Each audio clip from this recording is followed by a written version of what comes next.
Bonjour, aujourd'hui présentation de la machine à écrire Facit modèle 1600. Donc celle-ci est en très bon état. Elle a été fabriquée au Japon dans les années 70. Et on va voir aujourd'hui comment l'utiliser.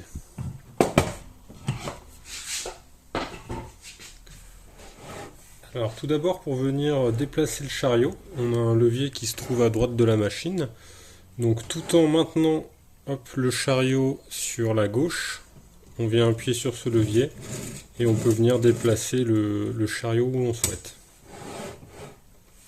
Pour venir insérer une feuille, on vient la positionner comme ceci à proximité du rouleau, dans le rouleau, et on vient tourner en même temps. Quand on arrive au niveau de la règle, on la soulève, on fait passer un peu la feuille et on vient repositionner la règle sur la feuille. À partir de ce moment-là, on peut repousser le chariot pour repartir à la ligne et on peut commencer à écrire ce que l'on souhaite.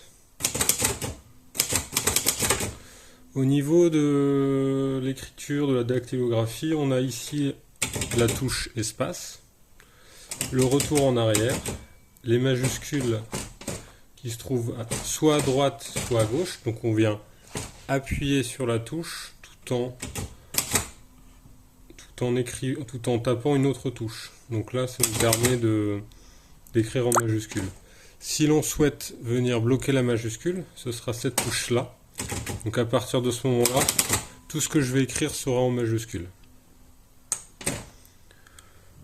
Sur cette machine également, il n'y a pas de zéro. Donc le zéro, il se fait avec le O majuscule.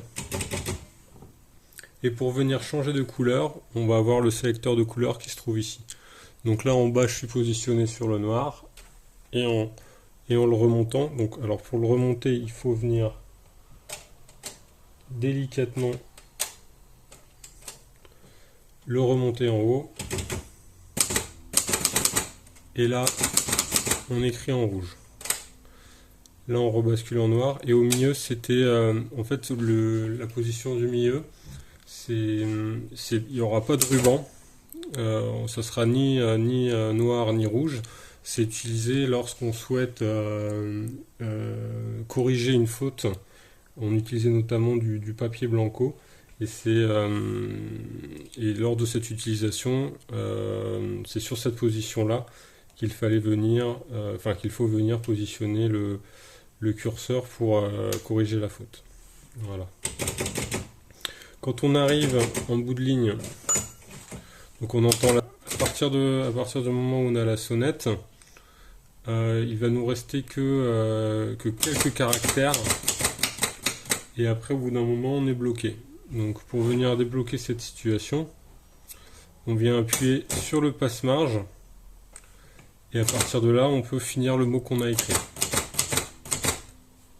Voilà, une fois qu'on a fini de taper notre mot, hop, on peut repousser le chariot, revenir à la ligne, et pour passer la ligne, on a le levier d'interligne ici. On peut également régler les différents niveaux d'interligne en le positionnant sur 1 ou 2.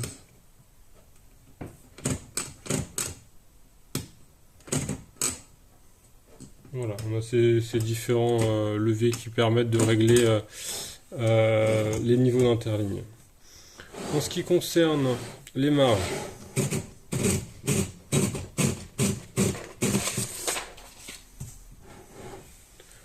on va avoir donc la marge de droite. Pour pouvoir la régler, on va pousser sur la touche et venir la régler où on souhaite, et la marge de gauche, idem. Pour venir changer le ruban écrire, c'est ici que cela se passe. Donc on vient déclipser la coque. Alors ce que je conseille, c'est de prendre des photos pour bien se rappeler du cheminement du ruban, de mettre des gants, et on peut activer le bloqueur de majuscules.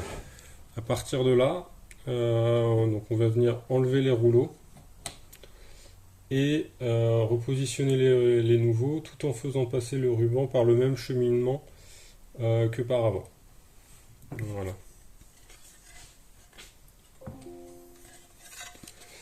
Donc pour le transport,